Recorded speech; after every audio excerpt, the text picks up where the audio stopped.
कृष्णा, जय श्री राधे। मेरे चैनल पर आप सबका स्वागत है। आज मैं आप सबके लिए कार्तिक मास महात्म्य के दूसरे अध्याय को लेकर आई हूँ। भगवान श्री कृष्ण जिसको भी प्रेम करते हैं उसका हमेशा साथ रहते हैं, उस पर हमेशा अपनी कृपा बरसाते रहते हैं। तो आइए श्रवण करते हैं कार्तिक मास महात्म्य का दूसरा अध्याय। ओम नमो भगवते वासुदेवाय। श्री कृष्ण भगवान बोले, हे प्रिय, जब गुणवती ने राक्षस द्वारा अपने पिता और पति को मरना सुना तो दुखी हुई और बहुत ही रुदन करने लगी। हे स्वामी, हे पिता, आप मुझे छोड़कर कहाँ चले गए? मैं आपके बिना कैसे रहूं? अब मेरे भोजन वस्त्र का प्रबंध कौन करेगा? अब मैं किसकी शरण लूं? मैं विधवा हो गई हूँ। विधाता का मेरे ऊपर कोप हुआ है, मैं कैसे जीऊं? श्री कृष्ण भगवान बोले, कुकरी के समान विलाप करती हुई हवा से हिलते हुए केले के पत्ते की तरह कांपती हुई वह पृथ्वी पर गिर पड़ी। थोड़ी देर में सावधान होने पर फिर विलाप करती और शोक समुद्र में डूब गई। उस गुणवती के घर की सभी वस्तुएं बेचकर यथाविधि से अपने पति और को परलौकिक क्रिया की और उसकी नगरी में विष्णु भगवान की भक्ति में तत्पर होकर इंद्रियों को वश में कर शांति से रहने लगी और मरने तक एकादशी और कार्तिक मास के व्रत आदि करती रही।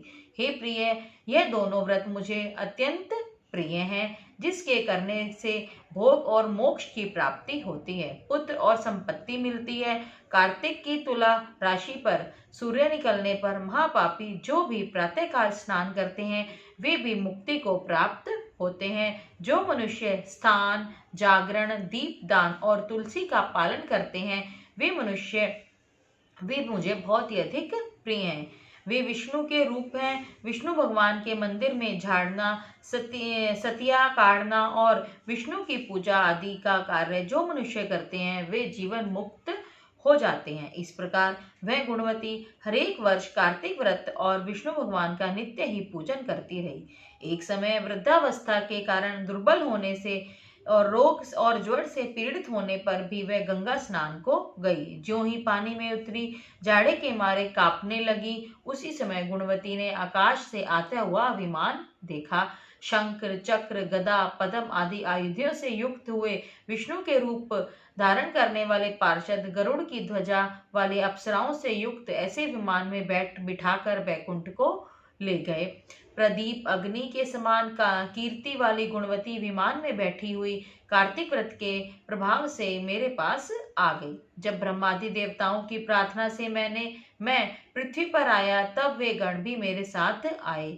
हे भामिनी, यह सब यादव मेरे गण हैं और तुम्हारे पिता देव शर्मा भी इस जन्म में सत्राजित हुए और तुम्हारे पति चंद्र शर्मा इस जन्म में अक्रूर हैं। और हे देवी, तुम वही गुणवती हो जो कार्तिक के स्नान के प्रभाव से मेरे लिए अत्यंत प्रिय हो। तुमने जो मेरे मन मंदिर में अपने सामने तुलसी का बगीचा लगाया है उसी से यह कल्प वृक्ष तुम्हारे आंगन में है। कार्तिक में जो पहले तुमने दीप दान किए उसी फल से तुम्हारी सुंदर देह है और घर में लक्ष्मी देवी का निवास है। जो संपूर्ण व्रत आदि और पति स्वरूप भगवान को अर्पण किए थे, इसीलिए तुम मेरी पत्नी बनी हो और तुमने जन्म मृत्यु तक जो कार्तिक व्रत उपवास किए इसी से तुम्हारा वियोग मुझे कदापि नहीं होता। इसी प्रकार कार्तिक में व्रत करने वाले तुम्हारे समान मेरे प्रिय होंगे। सूत जी बोले, सत्यभामा जी ने अपने पूर्व जन्म का सब हाल जानकर बड़ी ही प्रसन्न हुई। इसी प्रकार श्री कार्तिक मास महात्म्य का द्वितीय अध्याय पूर्ण होता है। अगर आपको मेरी ये वीडियो पसंद आए तो मेरे चैनल को लाइक, शेयर और सब्सक्राइब जरूर करें और बेल आइकन को हिट भी जरूर करें और कमेंट बॉक्स में बताएं कि आपको ये अध्याय कैसा लगा। जय श्री कृष्णा, जय श्री राधे।